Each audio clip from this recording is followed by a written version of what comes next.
दो महिलाओं की मुलाकात स्वर्ग में हुई। पहली, कहो बहन तुम्हारी मौत कैसे हुई। दूसरी, ज्यादा ठंड लगने के कारण और तुम्हारी। पहली, हाई ब्लड प्रेशर के कारण। बात दरअसल यह हुई कि मुझे अपने पति पर शक था। एक दिन मुझे पता चला कि वो घर में किसी दूसरी औरत के साथ है। मैं फौरन घर पहुंची तो देखा कि मेरे पति आराम से अकेले टीवी देख रहे हैं। दूसरी, फिर क्या हुआ। पहली खबर तो पक्की थी, इसलिए मुझे विश्वास नहीं हुआ। मैंने उस औरत को घर के कोने कोने में, तहखाने में, पर्दों के पीछे, गार्डन में, यहाँ तक कि अलमारी और संदूक तक में तलाश किया, पर वह नहीं मिली। मुझे इतनी टेंशन हुई कि मेरा ब्लड प्रेशर बहुत बढ़ गया और मेरी मौत हो गई। दूसरी, काश तुमने फ्रिज खोलकर देख लिया होता तो आज हम दोनों जिंदा होते।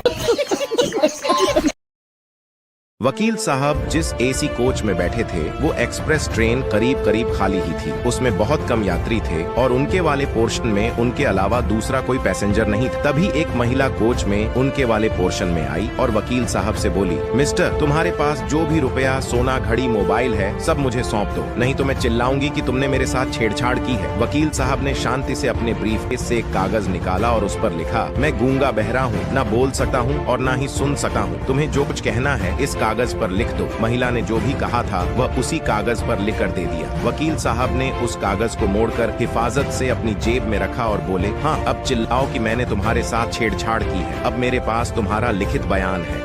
ये भगवान क्या जुल्म है। एक बार दो शेरों की दोस्ती बिगड़ जाती है। दोनों ही एक दूसरे के दुश्मन बन जाते हैं और दोनों एक दूसरे से 10 साल तक बात नहीं करते हैं। एक दिन शेर और उसके बीवी बच्चों को 20-25 कुत्ते नोचने लगते हैं। तभी दूसरा शेर आता है और उन कुत्तों को केले के छिलके की तरह फाड़कर भगा देता है और फिर दूर जाकर बैठ जाता है। पहले शेर का बेटा पूछता है कि पापा आप दूसरे शेर से बात तक नहीं करते, फिर भी उसने हमको क्यों बचाया।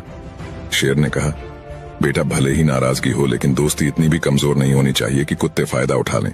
रवि एक बहुत ही आलसी छात्र था। परीक्षा के दिन उसने बिना पढ़े स्कूल जाने का फैसला किया। रास्ते में उसने सोचा, अगर भगवान सच में होते तो वो मेरी मदद जरूर करेंगे। परीक्षा हॉल में जाकर उसने उत्तर लिखने के बजाय कॉपी में एक नोट लिख दिया, सर मुझे कुछ नहीं आता लेकिन अगर आप मुझे पास कर देंगे तो भगवान आपको आशीर्वाद देंगे। अगले दिन रिजल्ट आया। रवि खुश था कि शायद उसकी ट्रिक काम कर गई होगी, लेकिन जब उसने कॉपी देखी तो टीचर ने नीचे लिखा था, बेटा भगवान ने कहा कि मेहनत करो, मैं तुम्हारी कोई मदद नहीं कर सकता।